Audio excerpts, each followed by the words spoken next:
What's happening, ladies and gentlemen? Acrodator here, and welcome to the second episode of this week's Overwatch case studies. This time, once again, going over an Overwatch League VOD, specifically this time focusing on the Chengdu Hunters. And obviously the title of this video is probably going to be something along the lines of, is Chengdu actually a top-tier APAC team, or something along those lines? I don't know, I'll work on the title later, but either way, I wanted to focus on this map of Ilios in particular. Mostly because, unlike the other videos up until this point, we're focused on the team losing. Granted, Chengdu does lose, and like how they lost and whatnot. I want to kind of go over like exactly how Chengdu managed to make such a drastic difference, in all honesty. I mean, they do have 3 new players. Half of their roster, specifically both their supports and their main tank right now, that they've been playing with, are entirely different. But they do still have quite a few members, you know, half of their starting lineup from previous seasons where they were just kind of like middling, if not lower end of the pack in general. In particular, what I wanted to kind of go over is take some time to go over this composition that we see here with the Wrecking Ball and the Sigma, because this is something that I called an antiquated composition before. It's actually, ironically, something that Seoul, I believe, tried to play quite a bit when I reviewed them last week when they were reversing Philly. Except Seoul didn't really get that much value out of it, as opposed to the Hunters, which honestly have been playing this quite a lot and have found quite a bit of success with it. Granted, they lost this game, and actually I think this map, but the point still stands where like they found a lot of value out of it. And having coached a High Diamond Low Masters team during, oh god, it would have been like mid to early January of 2021 when this composition was like at its peak in terms of popularity, before it went back over to like a double shield and then over towards like a brawl and whatnot. But I did coach a team at a like a medium-ish level in terms of elo, very specifically for this composition. So I kind of want to go over exactly how it's supposed to be played and whatnot, and you can kind of get an idea of how the Hunters are playing it a little bit differently as opposed to like what I saw it being played as a few months ago. And you can get an idea of like, if this composition becomes even more meta, which I don't necessarily think it will be, but I think it, for the past couple months, despite the fact that it was only the top tier meta for like 2 weeks before really contenders picked up, and Owl obviously wasn't even going at any point during that time, you didn't really see this composition be played outside of like, you know, community level of play. But basically what they want to do here, and they did swap off onto Jinmu swapped off with the Symmetron to the Pharah, Elsa swapped off with the Sigma onto the D.Va. This Wrecking Ball composition, it can be played the exact same way, with basically any kind of main or any kind of off tank outside of Wrecking Ball, or wow, outside of Roadhog, where that's played a little bit differently. But in this case, if you play it with Zarya, Sigma, or D.Va, it's basically played the exact same way. Generally, you're going to have a split of 4-2 with the team. So the 2 people are going to be, in this case, Gaga on the Wrecking Ball, and usually you have something like a Tracer, but Sombra is also equally as viable. They're going to go off and kind of do their own thing together as a little kill squad, where the rest of the team are going to be stuck together. Now granted, this is more of a 2-2-2 split, where Jinmu and Nisha are going to be going kind of off in their own direction, up in the sky, meaning that Monk and Elsa are the final duo. Generally, those 4, being everyone besides Leave and Gaga, are going to be coalescing onto the same targets. At the same time, they should be focused together still, even though they're not going to be physically together as often. Basically, what you do is the Wrecking Ball dives in onto a target, displaces them into the enemy team, or into their own team rather. So Gaga would look for, in this case, maybe Toby or Alarm, because that's really the only 2 people they could boop in a whatchamacallit, in a mirror composition. Normally this would be like, back in the day, it wouldn't be a Pharah, it would be something like an Ashe. So you'd have like Tracer Ashe, Tracer Echo perhaps, but more commonly like Tracer Ashe, Tracer McCree. And you'd try to boop one of them, or maybe the off tank if it wasn't a D.Va, if not like the Ana, into your own team, and you just collapse into them from there.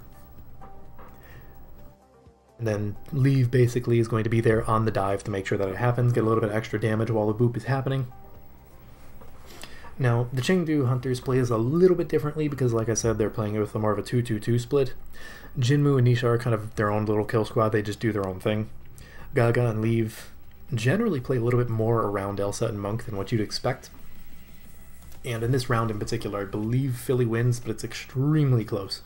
So what you're seeing is mostly like Rascal taking on the anti-air duties because he has a lot more mobility, especially horizontally, than Afara on the Echo. So he has a much easier time dealing with that. As I say that, he almost dies to the Pharah. I don't exactly know what happened to Monk there, but probably just immobility. A lot of the APAC team seems to like this more traditional dive with the Brig and the Echo.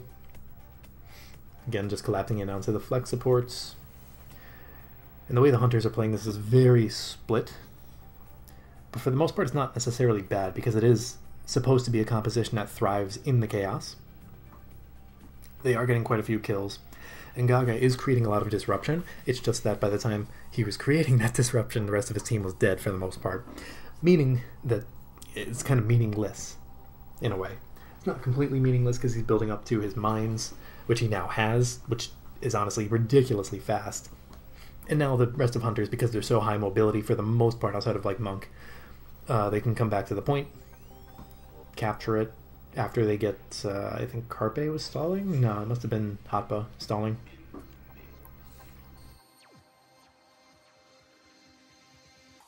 And you can basically see this play out multiple times over the course of this round, and I think they swap off of it briefly onto the next round, but then they go back to it, or something along those lines. I believe it does go to three rounds. And if I recall, Chengdu plays it relatively close every single round. In terms of when you get to the ult phase of this composition, it's a little bit tricky because it's difficult to point at like one particular ult combo and say like this is what you're trying to do. For the most part, they're just going to be looking to combo whatever they have, which in this case is going to be like Bomb, EMP, possibly EMP Barrage, possibly Nano Barrage. And that's basically all they're going to have. It's a very fast-paced composition with the way the Hunters are playing it. Very few combos that are like set in stone, but a lot of combo potential. But realistically, they're just trying to win based off of their neutral game. They use EMP on the backline, I think. They completely destroy Toby. And then they get the res off on Monk. Yeah, that was weird. That wasn't even a combo, but they didn't really need a combo in that case.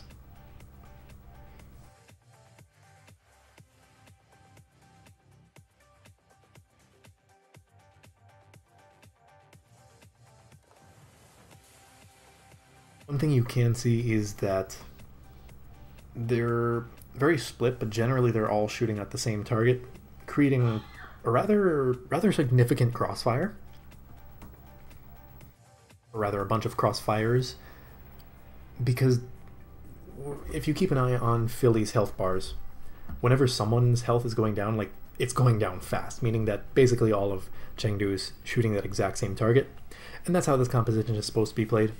It's highly aggressive, highly focused, and much like traditional dive, which Philly is ironically playing, it doesn't really work if you're not all shooting the same target. Do you have a brief swap off from Gaga? Maybe he was considering going over to the more traditional dive, but then sticks onto the Wrecking Ball. He had just used mines anyway, so it didn't really matter. Didn't waste any ult charge. Yeah, and Monk just keeps getting dove on.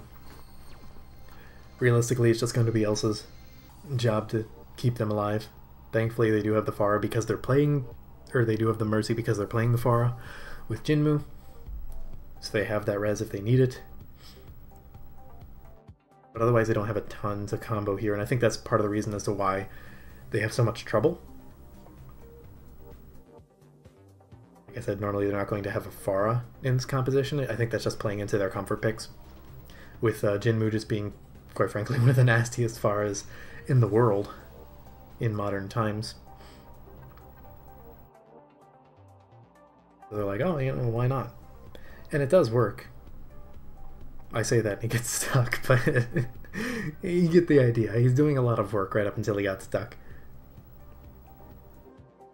Normally, the Mercy would probably be something closer to Brig, and the Pharah would be something like an Ashe or a McCree or maybe an Echo, which would give you a little bit more stable in terms of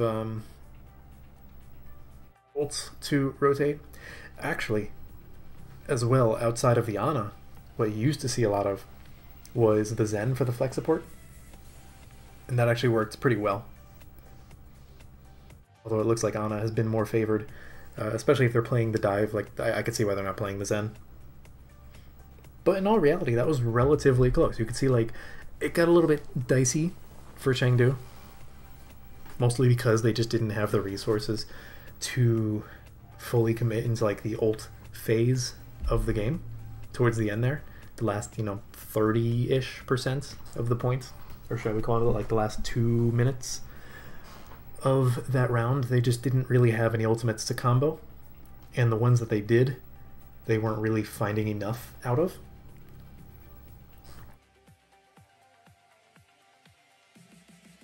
Okay, so they actually do roll out on this. A few swaps coming in. So the way they're going to be playing this, and the interesting thing with the D.Va with the Wrecking Ball in particular, is that you can actually play it differently from what I just described. It's more of like a brawl, what I described, that they were trying to play last round. And that was mostly just because they didn't have anyone else to dive in with them. Whereas if they had a few different heroes here, like Nisha was a Lucio, for example, they could actually play it like a dive and just substitute the ball out from like a Winston. But they have to play it a little bit more aggressive and fast-paced, because obviously you don't have the Winston bubble. So it's very much like dive, and either something dies or you get the hell out of dodge. Because they're playing the Zen, that's honestly one step closer to the dive, and I think they're kind of playing like a pseudo dive, because you do see Elsa, Jinmu, and Gaga go in quite a lot for like an actual dive with Leave, Monk, and well, Nisha actually does kind of go back and forth between pocketing Leave and going in with the dive. So that's kind of like a hybrid, but then you have Monk and Leave just kind of like in the back line doing their own thing. And that's more of like the brawl. And you'll see that here. I believe Chengdu wins this round. And actually, ironically, this is almost exactly the old composition that Philly's playing. Ignore Mono dying, but this is almost exactly the old composition that the team I coached back in like mid to early January would play. Aside from Toby would be on the Brig, then it would be the exact composition. But it's honestly the same essence. I think they want the Mercy just because the Brig wouldn't be able to deal with a lot of what Chengdu currently has, because they're running a little bit of a wonky strat. But it is kind of funny to see APAC in particular play this composition like months after I was showing my team how to play it, and going through that whole thing and watching that like no longer be the meta. Obviously, because Jinmu's on the Sombra, he's going to have a little bit of an easier time punishing Mono, as opposed to Rascal and Carpe not having necessarily the kits to directly punish Gaga. So they just need to like make it awkward for Gaga to come in, just focus fire him, but that's of course very difficult. Jinmu just gets completely fucked by Alarm. Really nice play by him. And Jinmu also got a little bit too close for comfort, got detected, and that was basically the end of it.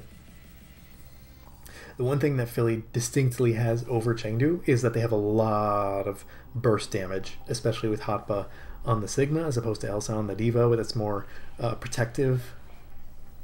And Jinmu obviously on the Sombra doesn't have a lot of burst fire, like, or rather sustained fire like the Tracer would have. But that's a lot more utility, and as we've seen, Jinmu's probably one of the best Sombras in the world right now. So there's a lot of potential for either team, depending on how they play it, to get a lot of value out of this. Chengdu, as they approach this almost mirror matchup, stylistically it's very similar. They want to do stuff like that, where they want to set up quick assassinations, get in and get out. That's exactly what they're doing.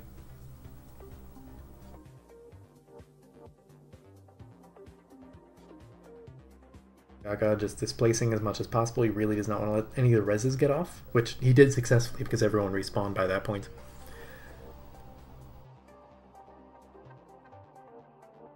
Now with this composition that the Hunters are playing, their win conditions are going to be a little bit easier.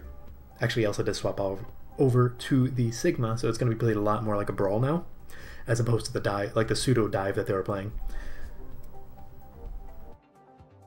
Realistically, Jinmu and Leave are going to be able to throw out their ultimates very quickly.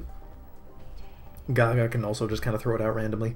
Elsa is probably going to want to combo with like an EMP or Bob, maybe a Minefield, but that's, you know, both tank ultimates at the exact same time, so maybe not that.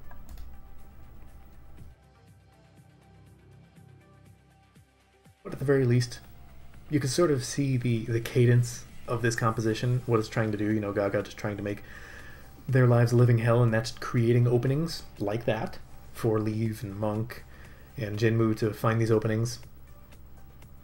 And that's right there. You couldn't see it because they weren't spectating it, but over on in this room here where they managed to kill Gaga, that's really the only way they do kill Gaga, is to just pump an insane amount of damage into him.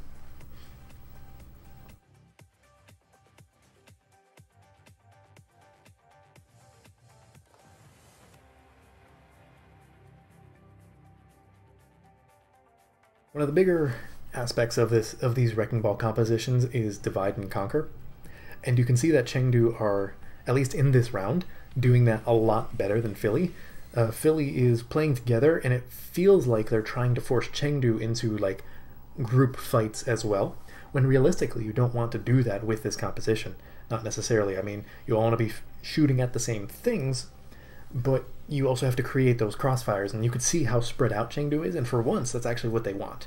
Jinmu almost dies, but you can see like Philly, it feels like they don't know how to approach Chengdu this round, probably because they haven't practiced this Wrecking Ball composition as much as Chengdu has, because this seems to be one of their biggest like bread and butter compositions that they've shown thus far in the season, because they play it on a lot of different maps, and this is one of the only maps that I've seen Philly play this on, so it's probably a lot more awkward for them to try and do something with this.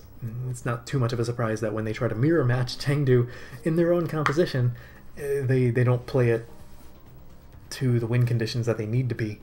You know, Hotba's struggling to get anything there. Alarm is technically around the corner, but he's just going to get completely destroyed. No, actually he doesn't get the chance to be destroyed because he just can't touch the point. And in this next round, I know for a fact Philly wins, and I'll be able to explain exactly why, but that was honestly, that round in particular was a really good example of like how and why Chengdu plays this composition.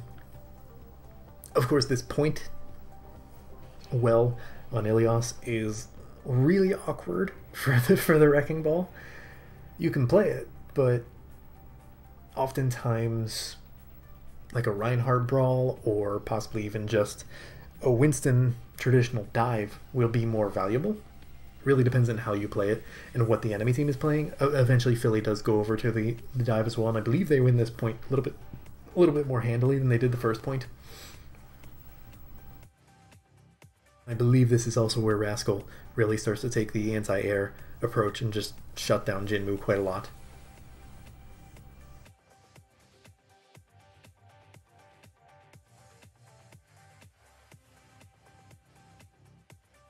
Pretty much for Chengdu, the win conditions and how they want to play this are almost exactly the same. They're basically unchanged. The main challenge being that now Philly is playing something different. Beautiful shot. I don't know how the fuck he hit that, but that was insane. Yeah. When you're looking at like Philly, again, the challenges for Chengdu are quite a bit different this time around. They still have to divide and conquer, but the way of doing that is a bit different because they're playing against this dive composition, which they played in the first round and, you know, didn't really close it as much as they wanted to. They lost that round. It was close, but they wanted it to be much less close. They had a lot more struggles because this composition actually that Philly's playing, the dive comp, can be split up and function still, so it's a little bit harder to divide and conquer in that regard, as well as them having a more stereotypical combos for ultimates. You know, they can nano mono, which they're probably going to do here. No, actually they just nano carpe. Okay, yep. The man aim good. Give him more damage and he aim better.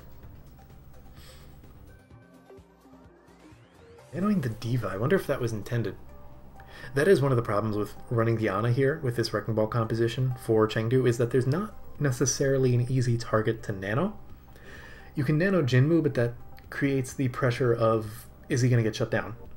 Because you have Hotba to worry about, you have Carpe to worry about, you have Alarm to worry about. If he hits a nice sleep dart, then that's basically it. Especially Rascal on the Echo, you also have to worry about that. Does Monk survive? Yes, he does. That was nasty. Monk, the way he's been playing, honestly, deserves to be a potential MVP candidate. If he keeps playing like that all season long, that's terrifying. Now the tricky part, because this is where this composition, the Wrecking Ball composition, is a lot weaker. Because it's good at keeping control of the point, it's difficult to retake the point, especially against a Brawl composition, but also against the dive comp, because this dive comp from Philly is going to be extremely good at stalling, probably more so than the Brawl, because like I said, they can get split up and still function to some relative degree. They want to stay mostly together, at least the core of like Hotba, Mono, Rascal. But they can still function split up. So the core gameplay loop of Chengdu's composition is going to be less effective as opposed to the previous round where Philly didn't really try to divide and conquer and they tried to play close together. They were getting split up because that's how the comp wanted to play when they were doing the Wrecking Ball stuff.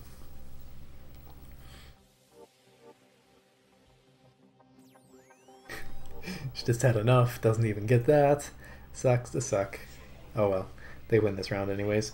And keep in mind that throughout this entire time, Philly has still had control of the point. Chengdu contested this, I believe, around, 20%? Now it's like 20% extra on top of that, and they still haven't won the fight.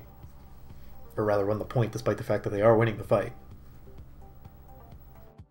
Philly are just so good at stalling this out, and that's one of the strong advantages to this dive composition, whereas the Wrecking Ball composition, keep in mind, it's not really a dive, it's more of a brawl, the way it plays. Meaning that it is a little bit more difficult to stall out the points when they're losing control.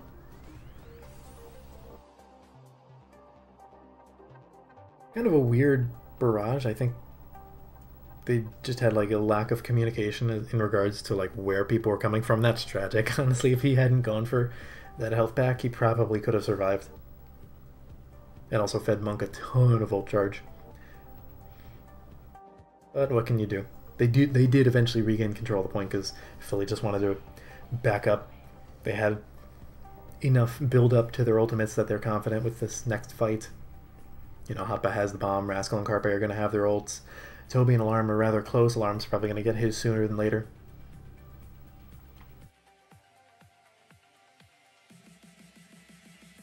Oh, what, a 3-man EMP? Yeah, Carpe dies.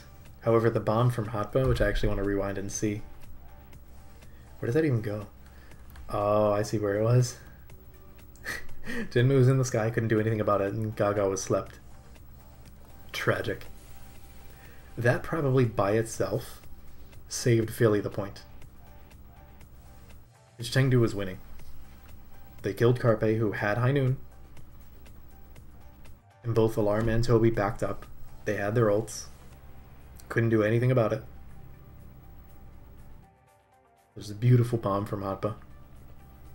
And that's also a good example of, you know, again, Chengdu was losing the fight and they had a much harder time of restabilizing and contesting the point when they were losing. As opposed to Philly, which the comp is almost directly built to contest. It's just very sticky. Not quite as sticky as a bunker, but sticky nonetheless. Gaga is very dead. There's no getting out of that one. Unfortunately, that was also 99%. That's the problem with staggering yourself so hard. Especially because he had mines. Rascal just goes anti-air. And there's not much else Chengdu can do. Great opening, actually. Oh yeah, he got slept. Never barrage over the well. He probably would have died even if he landed on the ground. But don't barrage over the well. Because he was nanoed. Maybe the damage mitigation would have helped. Either way. Yeah.